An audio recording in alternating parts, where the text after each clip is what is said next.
तो चलिए बुलेटिन की शुरुआत करते हैं और सबसे पहले बात करेंगे मुख्यमंत्री अशोक गहलोत की।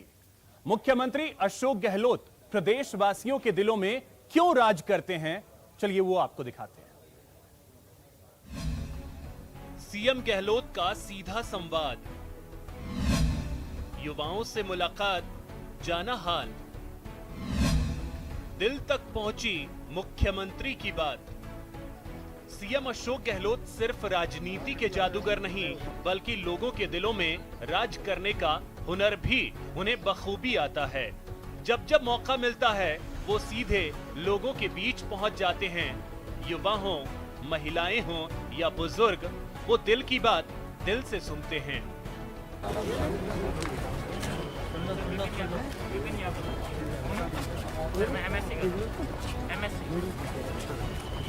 ध्यान का बीमा आपके शो कराया हुआ है?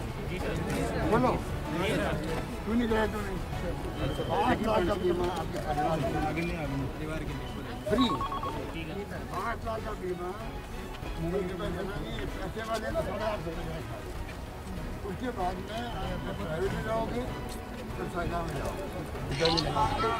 बिरला में कराया प्राइवेट में, एक पेरेंट का 2.5 लाख का खर्चा होगा, एक रुपये इतनी बड़ी योजना आई है। तभी अगर आप लोग अगर नहीं रजिस्टर कराओगे कोई गलती की। दरअसल सीएम गहलोत गांधीवादी विचारक डॉक्टर एसएन सुब्बा राव का हाल जानने के लिए एसएमएस अस्पताल पहुंचे थे, लेकिन अचानक उन्होंने अस्पताल के गेट पर गाड़ी रुकवाई और पहुंच गए लोगों के बीच। सीएम ने प्रोटोकॉल की परवाह न करते हुए युवाओं से सीधा संवाद किया, एक एक शख्स से उसकी परेशानी सुनी और मौके पर ही परेशानी का हल भी निकाल दिया। रोजगार के लिए लगे हुए हैं, काफी लोग लग रही है, आप उसके लिए 50,000 आपको मिलता है बिना ब्याज का। अच्छा, आप उसको लेकर अपना काम देना बना सकते हैं। 50,000 का लोन बिना ब्याज का मिलेगा। अच्छा सर, इंदिरा गांधी नाम की योजना है। ये पहला मौका नहीं है जब सीएम गहलोत लोगों के साथ खड़े नजर आए हों। कोरोना काल के दौरान जब गरीब और मजदूरों के सामने रोजी रोटी का संकट गहरा गया था, वो पलायन के लिए मजबूर हो रहे थे, तब अशोक गहलोत ही थे जो मसीहा बनकर सामने आए और हर वर्ग, हर तबके के लिए सरकारी खजाने के दरवाजे खोल दिए।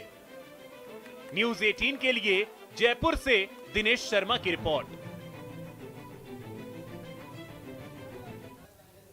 तो युवाओं का हाल जानने के बाद सीएम मीडिया से मुखातिब हुए और बीजेपी और केंद्र सरकार पर चुन चुन कर हमले किए। बीजेपी तो वहाँ मेरे ख्याल से 4th नंबर पे चल रही है। जो मैंने सुना है कि बीजेपी वहाँ 4थे नंबर पर है, वल्लभ नगर में। इसलिए वो थोड़ा बौखलाए हुए हैं, तो इसलिए बयानबाजी करते रहते हैं। हम तो अपना काम करते हैं। हम तो जो हमारे काम हमने किए हैं 2.5 साल के अंदर, उन उपलब्धियों के आधार पे बात कर रहे हैं वहाँ पर, और वो हमारा एजेंडा आगे भी काम करने का है। तो जनता ने वादा कर रहे हैं कि आप हमें एक मौका और दो, जिससे कि सरकार मजबूत हो, मजबूती से काम करे और आपके यहाँ विकास के काम हो। ये हमारी थीम है, वल्लभ नगर में भी, दरियावत के अंदर भी। अच्छा रिस्पॉन्स मिल रहा वहाँ पर। उम्मीद है कि दोनों सीट हम जीत जाएंगे। जिस प्रकार आगरा के पुलिस वाले आके भरतपुर से उठा के ले गए, एक मुलजिम को पकड़ने के लिए उनके ससुराल में जाके सबको पकड़ के ले गए। ये तरीका गलत है ना। तो आप तलाशी ले ली मकान की आपने, अगर कोई छिपा होता आप पकड़ के ले जाओ, कोई दिक्कत तो नहीं है। परंतु अगर वो नहीं मिला वहाँ पर, तो आप उनके फादर इन लॉ को, मदर इन लॉ को, जो भी साले वगैरह थे परिवार के लोग, उनको पकड़ के ले गए, पिटाई करी वहाँ पर। बहुत अनफॉर्चुनेट है। मैं सोचता हूँ कि मुझे लिखना चाहिए पत्र मुख्यमंत्री यूपी को भी, और आईजी को मैंने कहा आप पूरी बात पहले लिख के भेजे हैं कि वास्तव में हकीकत क्या क्या हुई है। पूरे देश के अंदर जहाँ चुनाव होते हैं तो इनका एजेंडा है कि यही पहले मैसेज जाते हैं वहाँ पर अधिकारियों को, सीबीआई को, इनकम टैक्स को, ईडी को, किस प्रकार से आपको चुन चुन करके वहाँ पर मैसेज देना, लोग घबरा जाए, ये इनकी टैक्टिक्स है। जब से चुनाव जीत के आए हैं तब से नई परंपरा शुरू कर दी, जो कि अनफॉर्चुनेट है। और लोगों में फिर भय होता है और माहौल ऐसा बनता है कि सफोकेशन का माहौल बनता है, सफोकेशन का। तो आज चाहे इंडस्ट्रियलिस्ट हो, चाहे वो व्यापारी हो, सब लोगों में एक ऐसा माहौल बन गया।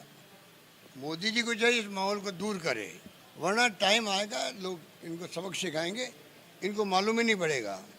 पहले ऐसा कई बार हो चुका है, कांग्रेस शासन में हो चुका है और बीजेपी के शासन में हो चुका है। वाजपेयी जी थे तब भी, इंदिरा जी जैसी महान नेता थी, वो भी चुनाव हार गई थी। तो ये जनता किसी को बख्शने वाली नहीं है। जनता इस देश की बहुत समझदार है, अनपढ़ हो सकती है, कम पढ़ी लिखी हो सकती है, अकल होशियारी के अंदर, रॉबर्ट कॉमन सेंस के अंदर हिंदुस्तान की जनता का कोई मुकाबला नहीं दुनिया के अंदर है। किसान लोग बैठे हुए साल भर से, महंगाई बढ़ती जा रही है, पेट्रोल डीजल के दाम बढ़ते जा रहे हैं, करोड़ों अरबों रुपये इकट्ठे कर रहे हैं, बेरोजगारी बढ़ रही है, लोगों में नौजवानों में विस्फोट हो रहा है। एक तरफ राजस्थान देख रहे हो आप लोग, एक के बाद एक नौकरी लग रही है, रीट की परीक्षा भी हुई है, पटवारियों की हो रही है, कंप्यूटर शिक्षकों की होगी। आने वाले वक्त में लगातार यहाँ पे नौकरी लग रही है। और 2 करोड़ का वादा किया प्राइम मिनिस्टर ने, वो गायब है।